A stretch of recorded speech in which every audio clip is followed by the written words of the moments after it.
Selamat malam. Nah, ini untuk scalpingan M5 contoh. Ini cuma contoh saja ya. Entry berlayarnya jangan ditiru ya apabila belum pernah mengujinya sendiri. Entry berlayar seperti saya kayak gini, entry sampai 10-20 layar itu jangan mudah terpengaruh apabila belum pernah mencobanya. Nah, ini entry yang tadi buat contoh. Ini entry di sini sampai ke sini ini floatingnya $8 kurang lebihnya. Jadi kalau dipasang SL kena SL, maka ini segini banyaknya nggak ada yang pakai SL.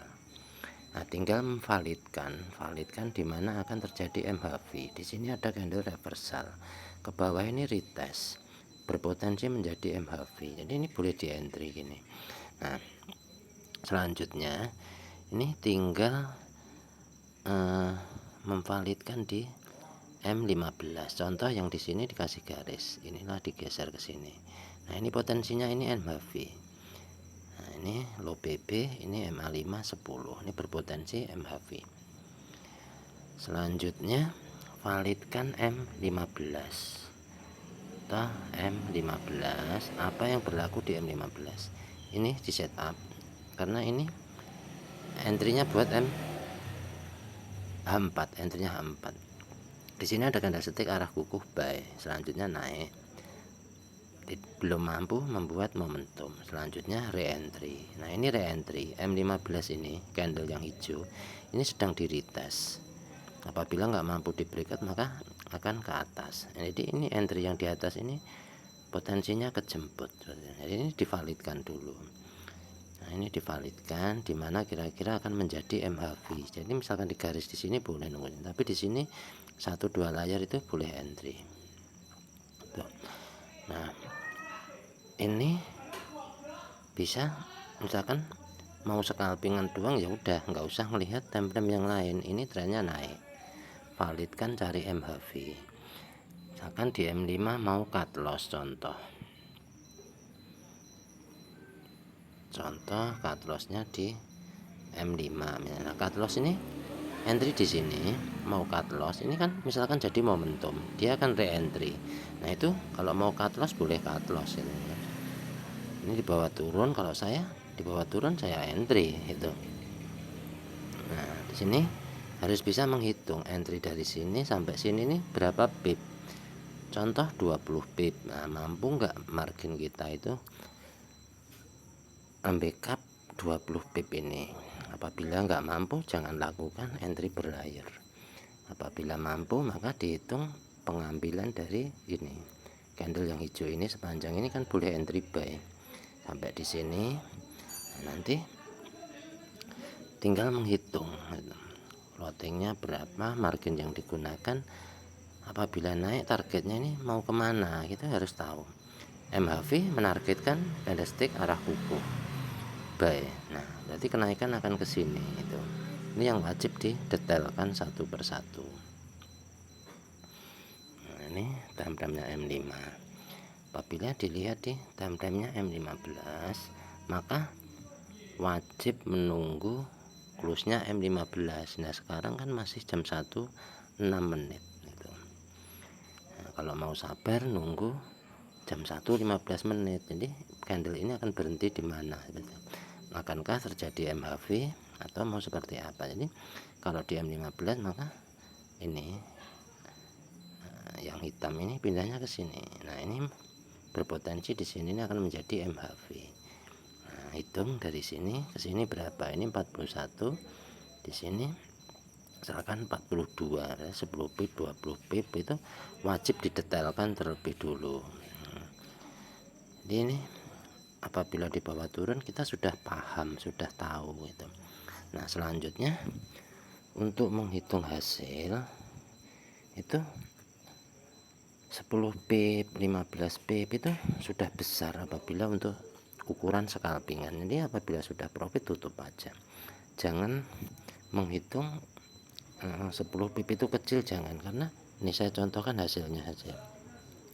Nah, ini hasilnya ini 0, semua ya. 0, ada yang 1, mungkin ada yang 2 atau 3, tapi ini rata-rata 0. Nah ini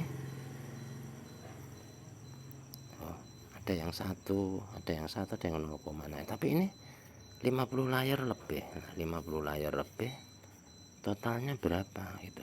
Nah totalnya segini, ini kan besar ya, entry 0,01 hasilnya segitu tuh tergolong besar banget menurut saya. Nah, jadi kalau ada yang bilang entry 0,01 itu kecil, ya coba aja berlayar kayak saya. Nah ini 50 layar lebih ya. Nah, jadi dalam satu hari itu saya bisa trading kemungkinan 500 layar bisa. Nah, karena saya pernah menghabiskan sampai nggak bisa entry ya, waktu uji coba itu saya habiskan sampai nggak bisa entry itu mungkin sekitar 500-an entry untuk meta 5, sampai benar-benar habis saya nggak bisa entry gitu. Nah ini apabila belum pernah mencobanya, jangan coba-coba entry berlayar seperti ini, karena ini harus menghitung margin ya, margin yang digunakan 1000, 2000 ataupun 3000, marginnya pasti besar gitu, karena ini gold ini sekali entry paling enggak marginnya kurang lebihnya $5. Beda dengan forex. Kalau forex kecilnya sekitar 2, mungkin 3 lah gampang hitungnya gitu. Jadi ini yang perlu divalidkan itu MHV nya dulu. Atas MHV boleh entry sell, bawah MHV boleh entry buy gitu. Nah apabila terlalu besar time frame nya ini, kalau scalpingan di M5 ini sudah besar gitu. M5 ini sudah besar. Untuk ukuran scalping ini nggak perlu time frame nya besar-besar ya. Nah itu nanti yang atas ini berpotensi kejemput gitu loh. Itu menurut analisa saya. Makanya kalau belum pernah mencoba, jangan coba-coba entry berlayar seperti ini gitu. Jadi ini reentry-nya dari M15, begitu juga H4 sedang melakukan retest ke bawah. Nah, jadi ini bisa menargetkan ke low BP sini.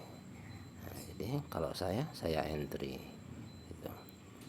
Jadi kemana mau di bawah itu sudah paham berapa layar saya akan entry, margin saya cukup atau enggak.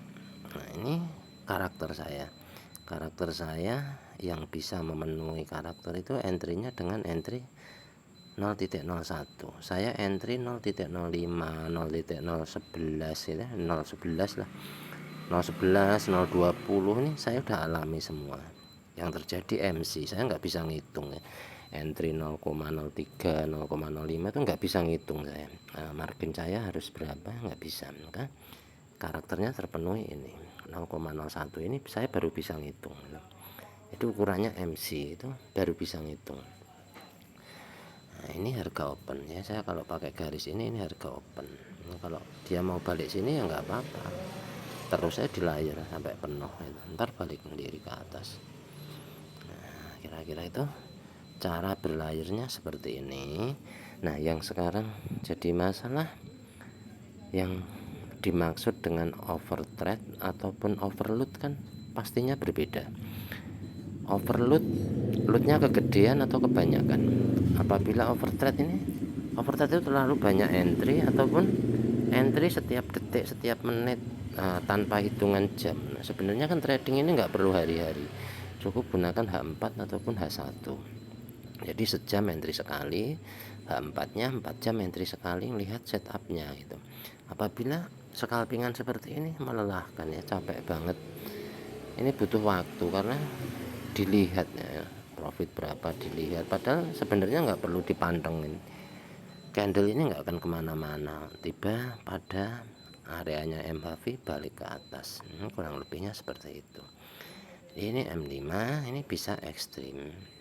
Apabila ekstrim akan naik menjadi TPW, jadi ini bisa di cut loss gitu lah. Ini cara-cara entry di time frame kecil scalpingan yang resiko kerugiannya juga kecil, pastinya beda dengan H4 ataupun H1. Nah, ini pastikan apabila nggak mengambil promosi, benar-benar tepat menunggu close-nya candle dan terjadinya MHV baru di entry. Jadi entry yang benar itu seperti itu.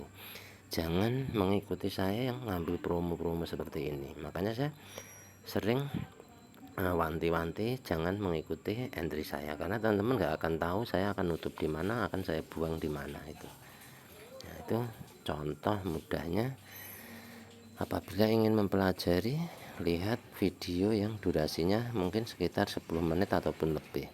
Apabila melihat video yang pendek-pendek yang 1 menit itu hanya ringkasan saja, nah sebentar itu hanya rangkuman, jadi nggak ada penjelasannya. Tapi kalau nonton videonya yang 10 menit 15 menit itu detail, ada penjelasannya. Nanti apabila nggak paham itu bisa berikan komentar di situ, apa yang nggak paham nanti akan saya ulas kembali. Nah, kurang lebihnya seperti ini yang saya sampaikan, apa yang saya alami pada dunia trading, yang mana saya fokus pada market ini, nggak ada yang lain-lain. Mental saya juga nggak akan terganggu karena saya hanya fokus ke sini, fokus entry, dimana saya akan mencari MACD dan dimana saya menunggu ekstrim signal ikut BPMA. Jadi nggak perlu di setup, hanya menunggu saja. Jadi ini belum ada setup, maknanya ini adalah promosi gitu. Kurang lebihnya seperti itu. Semoga bermanfaat dan terima kasih.